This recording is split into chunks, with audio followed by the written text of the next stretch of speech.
Caos em Israel. As reformas continuam acontecendo. É a 29ª semana de protestos.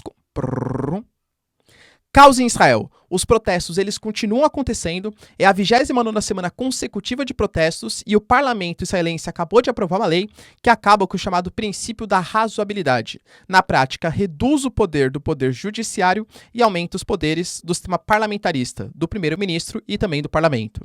Para vocês terem uma noção, militares da reserva, eles anunciaram o seu pedido de exoneração, eles abandonaram seus postos, alegando que não vão colaborar para uma ditadura israelense. Na Espanha, a direita vence as eleições, mas não deve levar também o cargo de chefia de governo, vamos entender aqui exatamente por quê, e os separatistas catalães devem ter bastante voz no eventual governo de Pedro Sánchez.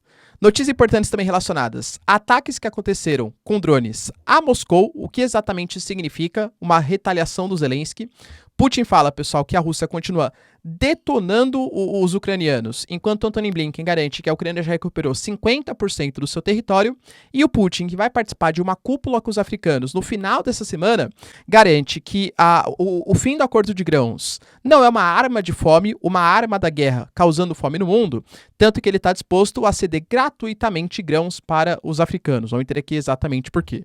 E para finalizar, falar um pouquinho também sobre a declaração do Japão, que auxiliaria os Estados Unidos em um eventual conflito contra Taiwan. Vamos entender exatamente por quê e também entender porque, apesar desse suposto auxílio, não deve ser um auxílio militar com soldados de fato. Inclusive, os americanos podem estar mais isolados do que eles pensam em um eventual conflito contra os chineses. Se vocês querem entender um pouco mais sobre esses assuntos e muito mais também sobre geografia, geopolítica, atualidades, política, polêmicas, enfim, tudo para você se manter sempre bem atualizado, já se inscreve no canal, deixa seu like, compartilha esse vídeo, que eu, professor Ricardo, conto muito com a sua ajuda. Belezinha? Pessoal, para quem não me segue no Instagram, hein, @prof_Ricardo Marcílio, me segue lá. E caso você queira ter acesso ao curso mais completo de Geografia, Geopolítica e Atualidades da internet brasileira pelo preço mais competitivo, pessoal, é muito baratinho, tá? Assina lá. Os últimos dias está com preço promocional, ele vai aumentar agora para esse segundo semestre, para esse segundo momento do intensivo do curso. Então, eu recomendo, pessoal, que vocês assinem, vocês não vão se arrepender. Tamo junto? Então, bora... também, né? Se você quiser contribuir, pessoal, financeiramente aqui pro canal, seja membro, que isso ajuda bastante.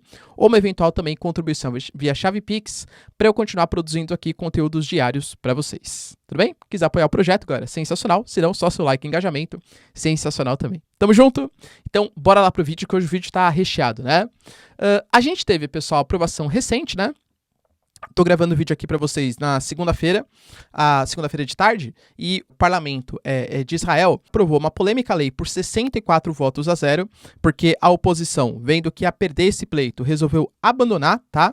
E para vocês terem uma noção da importância dessa eleição, o Benjamin Netanyahu, galera, menos de 24 horas depois que ele saiu do hospital, ele já foi acompanhar esse processo de votação, o parlamento votou, e pela coalizão do Benjamin Netanyahu e mais alguns grupos extremos ali em Israel, eles acabaram aprovando o fim da chamada lei da razoabilidade. Na prática, essa lei da razoabilidade, que existe em outros países também, tá? No Canadá, no Reino Unido, na Austrália, ele se trata de um princípio, de uma lei, eu ia falar do constitucional, mas Israel não tem exatamente uma constituição, né? Tem as leis básicas ali israelenses, mas ele trata de um princípio da divisão dos três poderes que garante que o poder judiciário, se ele considera que é não razoável algum tipo de atitude, seja de planejamento, da indicação de alguém para cargo de governo, ele pode não executar essa lei e pedir maiores explicações, ou seja, o judiciário interferindo ali no poder executivo, uma medida não razoável, tá? Vou dar um exemplo para vocês. O número 2, por exemplo, eleito pelo Benjamin Netanyahu, ele teve que renunciar ao seu cargo, né? Ele foi tirado do governo, porque ele estava envolvido em algumas fraudes fiscais no ano passado, inclusive declarado como culpado, e ele tinha sido nomeado pelo Benjamin Netanyahu. Pois bem, pelo princípio da razoabilidade, a justiça afastou essa nomeação do Benjamin Netanyahu. Enquanto algumas pessoas consideram que isso é um princípio muito bom para você conseguir estabelecer freios e contrapesos dentro de uma democracia, a gente tem, por exemplo, no parlamento e no poder executivo, grande parte, inclusive o Benjamin Netanyahu, que é o atual primeiro-ministro, considerando que o judiciário, ele não é formado por pessoas eleitas. Cara, lembre bem, tá? Nesse princípio de separação de três poderes, tanto o poder executivo como o poder legislativo, eles são poderes políticos. A gente vota no prefeito, governador, presidente, vota no deputado, no senador, no vereador, etc. Então essas pessoas, elas representam a vontade popular. Elas devem algum tipo de satisfação pra gente. O juiz não, né? O juiz é como se fosse uma visão um poder mais técnico. Ele interpreta a Constituição ou as leis básicas, no caso de Israel, e define com base não no que não é que ele está legislando, ele está criando, no princípio do que está baseado ali na Constituição, se aquela lei está sendo bem cumprida ou não. Se o judiciário ele começa a atuar de maneira política, isso pode fazer com que a vontade popular não esteja sendo representada, porque ninguém votou num juiz para determinar alguma coisa, entende? Entendi, professor. Então os juízes estão completamente errados. Entende que é um papo bastante complexo? Porque ainda mais no sistema parlamentarista de Israel, a gente tem hoje, por exemplo, vamos fingir que o poder judiciário não seria um contrapeso às medidas, tá?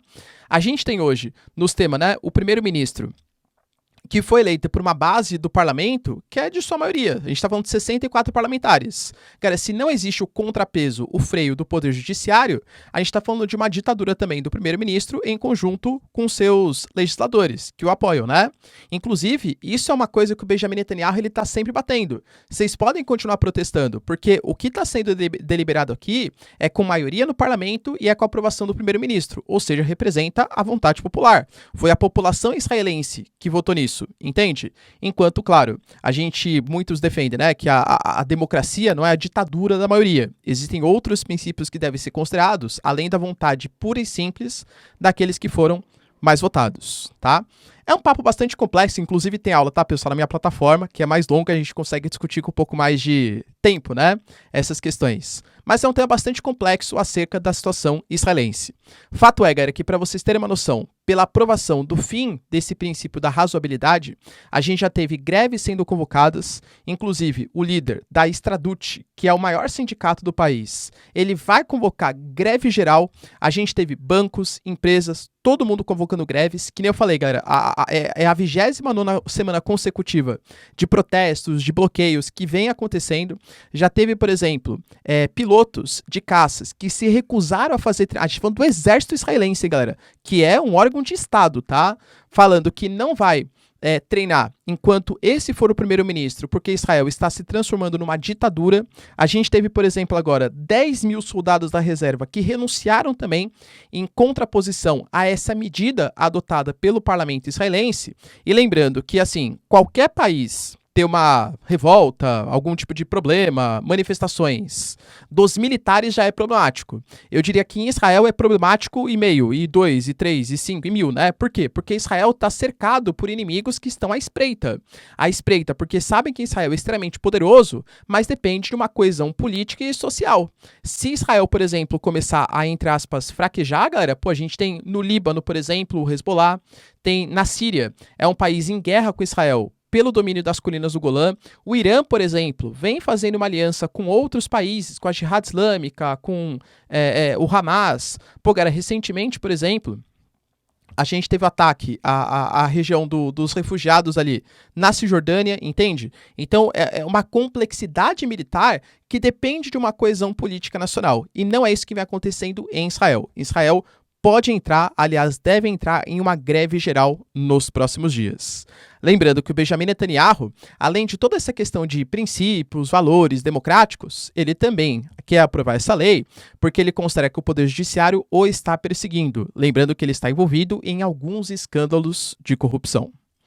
Eleições na Espanha aconteceram e eu diria que o resultado ele foi polêmico, né? Porque a gente teve tanto os setores da direita quanto os setores da esquerda comemorando o resultado do pleito. E eu diria que os dois eles têm motivos, entre aspas. Por quê?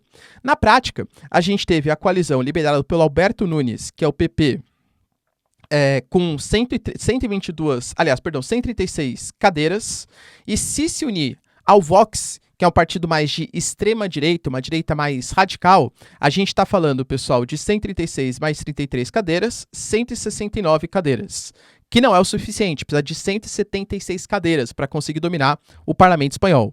Em contraposição, o PSOE, que é o do Pedro Sánchez, o atual líder, né, chefe de governo da Espanha, ele conseguiu ali 122 cadeiras, e se somado ao Sumar, que é uma aliança mais de esquerda, são 31, e isso dá 153 cadeiras.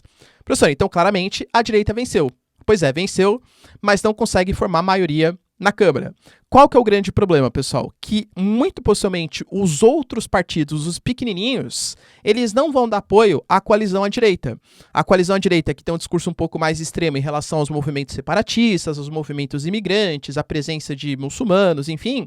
Cara, a coalizão de esquerda, ela consegue abranger um pouco mais, eu não diria que tudo, hein, mas consegue abranger um pouco mais os outros partidos. Tanto que, por exemplo, alguns partidos pequenininhos de movimentos separatistas bascos, de movimentos mais de extrema esquerda, possivelmente preferem apoiar o Pedro Sánchez do que apoiar, por exemplo, o Vox, que é conhecido como um partido aí ultranacionalista, entende? Só que é política, né? Política, nada vem de graça. Esses partidos pequenininhos, eles sabem que eles precisam de o partido, né, o PSOE, o Pedro Sánchez, precisa do apoio dele para conseguir maioria no parlamento e conseguir se eleger como chefe de governo. Pois bem, eles vão exigir isso. Inclusive, a gente teve o próprio Carles Puigdemont, que ele é conhecido, cara, como uma das grandes lideranças ali do movimento separatista da Catalunha. Ele mesmo falou, né? Poxa, olha só que interessante. Até pouco tempo atrás, eu estava sendo preso, estava exilado na Bélgica. Agora eles precisam de mim para formar um governo aqui na Espanha. Pois bem, a gente pode até apoiar, mas tenho certeza que esse apoio não virá de graça.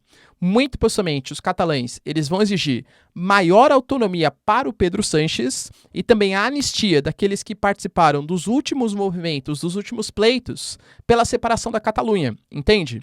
E aí, o Pedro Sánchez vai estar numa emboscada. Por quê? Mesmo que ele consiga se eleger como primeiro-ministro, galera, vai ser um parlamento dividido. Não vai ser fácil aprovar qualquer coisa, né? Pois bem, será que a galera mais à direita, que querendo ou não, cresceu, né? Tanto nas eleições regionais como nas eleições nacionais, vai apoiar um Pedro Sánchez que faz concessões para os catalães, para os bascos, para a extrema esquerda, para uma esquerda mais radical para conseguir governar? Entende? Então, assim, o Pedro Sánchez, mesmo que consiga formar um governo na Espanha, muito possivelmente um momento de tensão ali, vai? Os próximos anos ali serão momentos de tensão em relação à Espanha. Uma minoria, ele vai conseguir governar por uma minoria muito pequenininha e muito possivelmente tendo que fazer grandes concessões a grupos que não fazem exatamente parte da sua base eleitoral e que podem levantar um movimento, um discurso mais radical da direita. Tivemos também, pessoal, notícias importantes acerca de um ataque a drones que aconteceu a prédios não residenciais, tá? Em Moscou. Professor, foram grandes ataques? Então, a Rússia considera, tá? O seu Ministério da Defesa, que não foi um grande ataque, que eles conseguiram repelir os ataques antes que causasse grandes problemas, tal. Mas, querendo ou não, cara, são drones, novamente, que estão atacando Moscou, a capital. Ou seja, a Ucrânia consegue chegar até a capital. Querendo ou não, conseguiu, tá? O Zelensky, ele disse que o ataque que vem acontecendo a Odessa, a gente está falando, pessoal, só de 19 mísseis no último final de semana, inclusive que mataram, né, civis ali e tal, e também destruiu a Catedral de Odessa, que é um patrimônio cultural da Unesco. O Zelensky prometeu que teriam retaliações. Não sabemos se a retaliação seria exatamente essa, tá? Esse ataque com drone, porque não teve grandes consequências. É muito mais simbólico do que propriamente qualquer outra coisa. O próprio Medvedev, por exemplo, que quem é velho de guerra sabe, né? Sempre que ele fala, lá vem bomba, dessa vez ele foi até um pouco mais, entre aspas, moderado. Ele falou apenas que isso demonstra um certo desespero dos ucranianos. Porque já que eles perderam a contraofensiva, é natural agora que eles queiram fazer ataques midiáticos. Ou seja, conseguimos atingir Moscou, tá? Mas não que isso vai trazer grandes consequências para o conflito, tá? Lembrando, pessoal, que esse discurso do Medvedev, ele foi um repeteco do discurso entre Putin e Lukashenko. Putin e Lukashenko também, galera, participaram, né? De uma reunião, e quando o Lukashenko falou, olha, os ucranianos estão perdendo, eles não existe uma contraofensiva. O Putin falou, não, existe, mas ela já foi derrotada, tá? O Putin, inclusive, ele garantiu que a gente teve 25 Bradleys e 15 Leopard 2 que foram destruídos só nesse último final de semana, tá? Claro, pessoal, pelo outro lado, a gente fala de um Zelensky que fala que a contraofensiva ainda está acontecendo, não chegaram os caças, existem equipamentos, existem financiamentos que ainda vão acontecer, e o Antony Blinken garantindo que 50% do território que foi invadido pela Rússia já foi reconquistado pelos ucranianos. Talvez ele fale daquele primeiro momento ali, né? Quando a Rússia achou que ia chegar até Kiev e não conseguiu, realmente foi derrotado e tal. Naquele momento, talvez essa conta do Antony Blinken até esteja correta. Putin vai participar de uma cúpula com os africanos. da União Africana, dia 27 e dia 28. Essa cúpula chamada de Cúpula Econômica e Humanitária Rússia e África. Na prática, galera, a gente está falando de uma cúpula que vai tentar estabelecer os motivos pelo qual a Rússia saiu do acordo de grãos. Porque, independente dos motivos, é fato que vai reduzir a exportação de alimentos e, naturalmente, vai encarecer o preço dos mesmos. E aí quem sofre? Os mais pobres, África e Ásia, América Latina. Então é natural que esses países fiquem mais chateados com a Rússia, que está sendo colocada como a responsável, e foi mesmo, né, por romper o acordo de grãos. Lembrando que a Rússia alega que ela só saiu porque a Ucrânia e o Ocidente não respeitaram a sua parte do acordo. Não fizeram com que o Banco Estatal Agrícola voltasse para o sistema SWIFT de comunicação bancária, não tiraram as sanções econômicas aos fertilizantes da Rússia, a Rússia não poderia também exportar os seus alimentos. Então, na prática, o que o Putin falou? Que o acordo ele foi usado para a União Europeia e Estados Unidos para armar a Ucrânia, porque a Ucrânia conseguiu exportar mais de 32 toneladas, sendo que 70% foi para a União Europeia e menos de 3% foi para os países pobres, tá? Então, na prática, isso não solucionou a fome dos países pobres e colaborou para a União Europeia e Estados Unidos financiar com armas, dinheiro, enfim, a Ucrânia. Inclusive, alegou que o corredor do Mar Negro estava sendo utilizado não só para exportação de grãos, de alimentos, mas também exportação de armas, tá? O Putin falou, galera, que ele tem muito carinho pelos africanos, tem carinho por todo mundo, né? O Putin, inclusive, a gente vai até tratar num próximo vídeo, ele até considerou dar para os BRICS aí uma participação na estação espacial, tá? Inclusive para o Brasil, tá? Uma concessão que pode ser interessante. Eu vou dar uma analisada melhor para gravar um vídeo futuro aqui para vocês, tá bom? Das potencialidades desse anúncio do Putin. Mas, além disso, ele quer também chamar a atenção dos africanos. Inclusive, vários dos países africanos devem fazer parte daqueles supostos 44 novos membros que vão ingressar nos BRICS, ou que estão sendo cogitados para ingressar nos BRICS. Então, ele falou que a Rússia, por ser uma potência agrícola, enfim, consegue sim suprir a falta de produtos que vai gerar a não produção, a não exportação de grãos da Ucrânia, tá?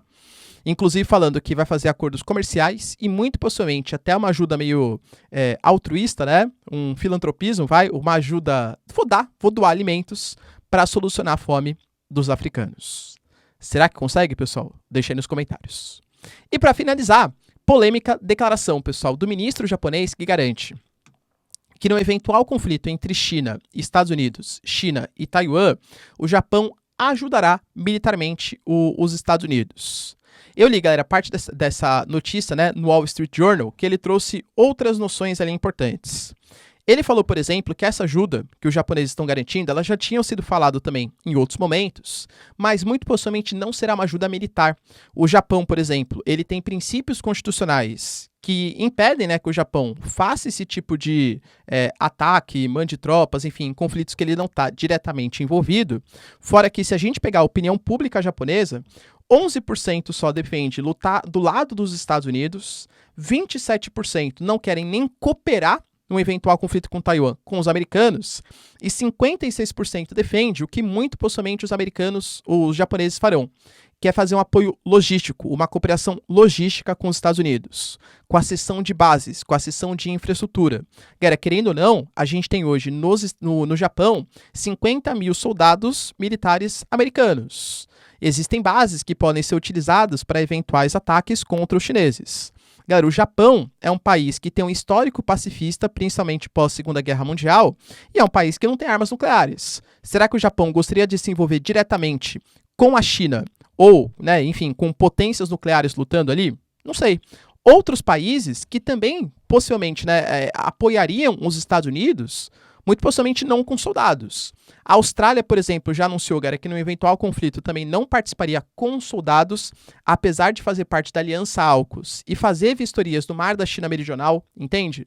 As Filipinas, por exemplo, também muito possivelmente com bases, mas não sei se com soldados. A própria Coreia do Sul, galera, muito próxima ali do conflito, o primeiro-ministro recentemente, né, na época que era a Nancy Pelosi,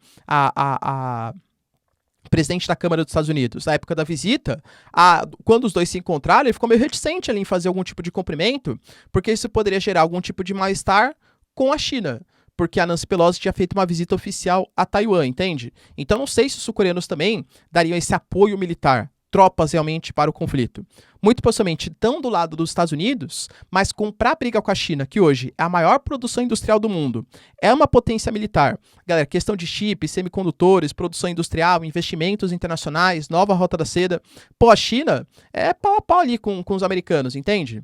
Então não sei se os países comprariam essa briga, inclusive os japoneses. Muito possivelmente bases, mas não tropas. Lembrando que é uma situação delicada, porque eles não torcem muito para o sucesso da China, claro que não, né? Vou imaginar que a China, por exemplo, domina Taiwan. Cara, querendo ou não, vai estar muito mais próximo daquela região do mar da China Meridional. Por que a China não iria para cima, por exemplo, das ilhas japonesas, que também são disputadas? A China alega que várias das posições onde as Filipinas alega que é o seu mar territorial, a sua zona econômica exclusiva, na verdade, é mar chinês, entende?